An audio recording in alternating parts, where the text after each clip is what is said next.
bu ma ñëwee foofu aussi bu ma commencé aussi c'est un ministre du gouvernement qui est sorti pour dire que pour que ma liggéey fa peut-être que le maire si poche am la may fay voilà tout ça bu ma koy raconter en fait c'est pas pour me victimiser en fait c'est comme je vous dis c'est un parcours c'est intéressant que ngeen xam fu ma jaar ba egg si fii ça nous permettra de camper le débat ngeen xam ne c'est pas quelque chose qui a été pensé d'avance qu'il fallait aller dans ce vous savez que nit du am liggéey ba pare caaxaane ko ba ñàkk ko voilà boo demee di liggéey wala di jàngale c'est parce que tu veux y rester et durer ba pare mun a partager sa expérience voilà léegi après cette étape là je suis resté quand même mais comme le travail que je faisais est un travail qu'on peut faire à distance parce que conseiller quelqu'un ce n'est pas être présent voilà léegi j'ai un peu souhaité continuer mes études comme on m'a dit que je ne peux enseigner qu'en ayant un doctorat xam nga bu la autorité waxee ne pour nga jàngale foog nga am lii en fait tu n'as pas besoin de te plaindre va chercher ce qu'il t'a demandé reviens en fait c'est ce que j'ai toujours fait moo tax à chaque fois bu ma demee fenn ñu tere ma fa dem damay dem defi lenn et après cela ma bëgg a dem ci continuer jàng j'ai déposé un visa mais là aussi sincèrement le traitement qui a été réservé à mon dossier m'a un peu surpris quand même voilà man du ma wax ci lu amul preuve parce que moi j'étais enquêteur un enquêteur c'est-à-dire il qualifie toujours sur la base de preuves palpables mais comme je ne sais pas je n'ai pas de preuve mais sincèrement pour quelqu'un qui a payé des frais de dossier ñu delloo la sa passeport comme ça tu peux te demander si c'était normal quoi est-ce que c'est le même traitement qu'on a réservé à tout le monde voilà donc après ça voilà j'ai continué mes activités je suis parti au village ma dem fa sama village foofu la ma nawet bi fekkee et tout ça parce que j'étais tenu à un dossier en fait xam nga quand j'ai été licencié à remercier à l'IAM élection législative mu ngi doon ñëw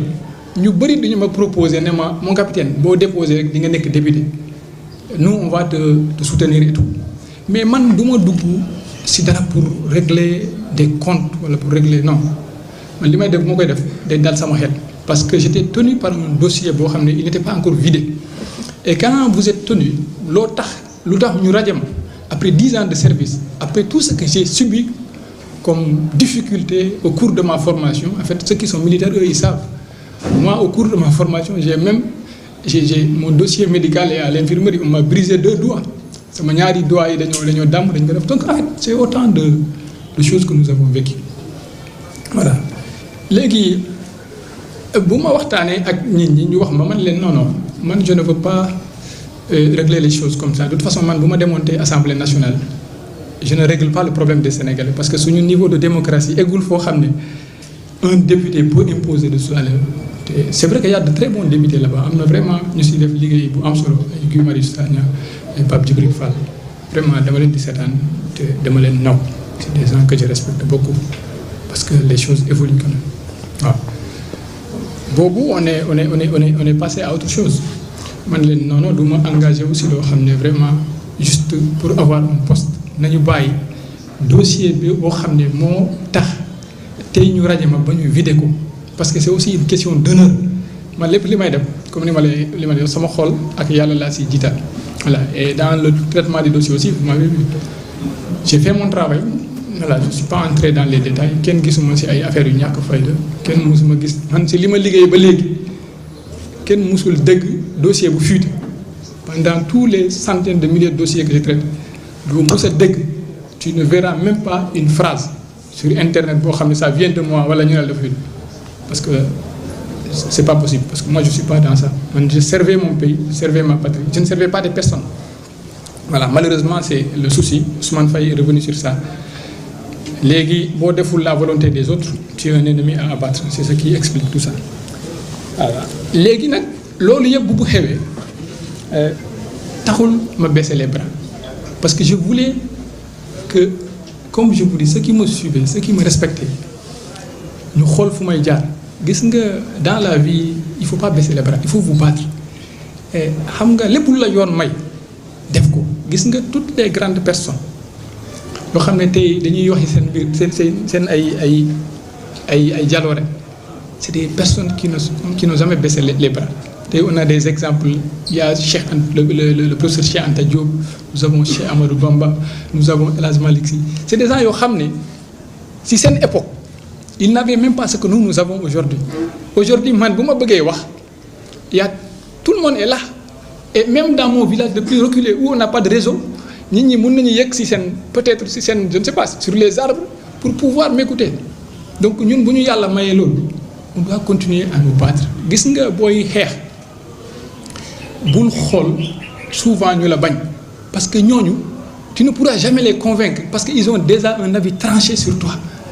Et ça, je le sais. Donc, ce qui fait que tout le temps, je vois si c'est seulement ma grand-mère ou ma mère et mon père qui doivent me suivre. Quand je suis devant vous, je fais comme si c'est seulement eux qui m'écoutent. Parce que les autres n'ont pas mon temps, parce que je ne pourrai jamais les convaincre. Mais l'histoire les convaincra.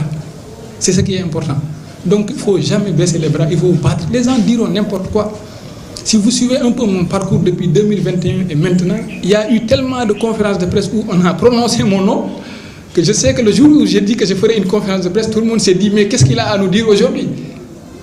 Mais ce n'est pas important. L'essentiel, c'est que ceux qui sont convaincus que je suis sur la bonne voie viendront, même si je vous invite à y venir pendant des milliers de fois. Donc, c'est pour cela. Après que le dossier soit vidé, j'ai été contacté toujours par Nima Don Wartanal parce que ça remonte au loin. Si vous voyez l'organisation, vous savez que ça, c'est des personnes qui ont di waxtaan.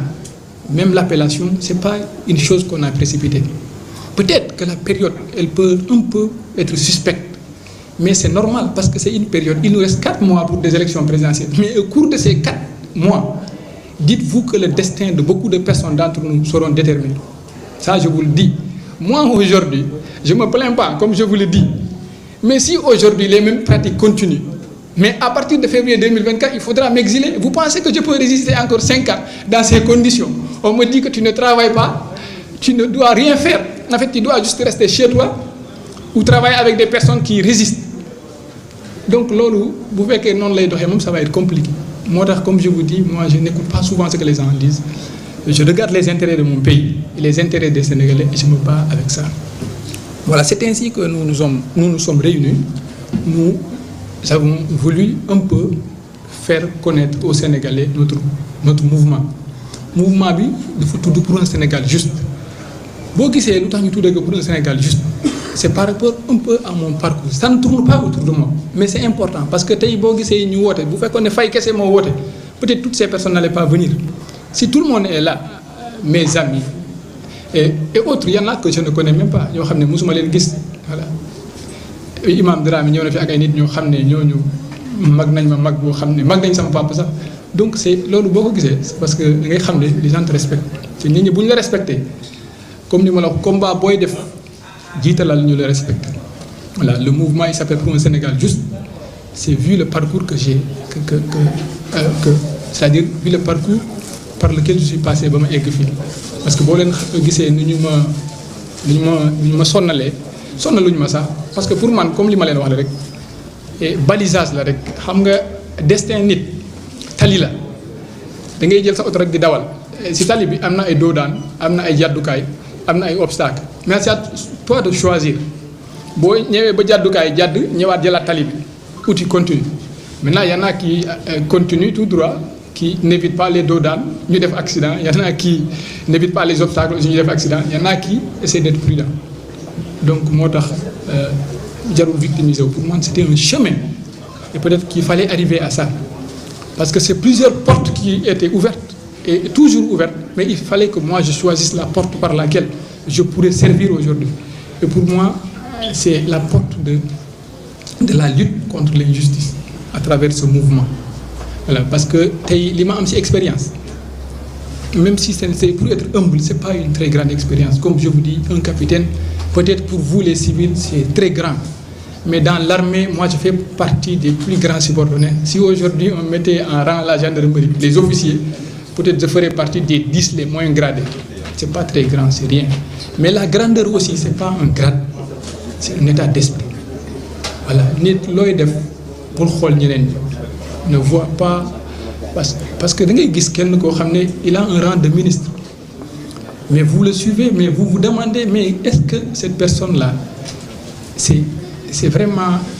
est-ce que moom fu mu toll est-ce que moom la voilà loolu moo tax ku ne dafa war a gëm boppam dem ak ay principes am. léegi les objectifs de ce mouvement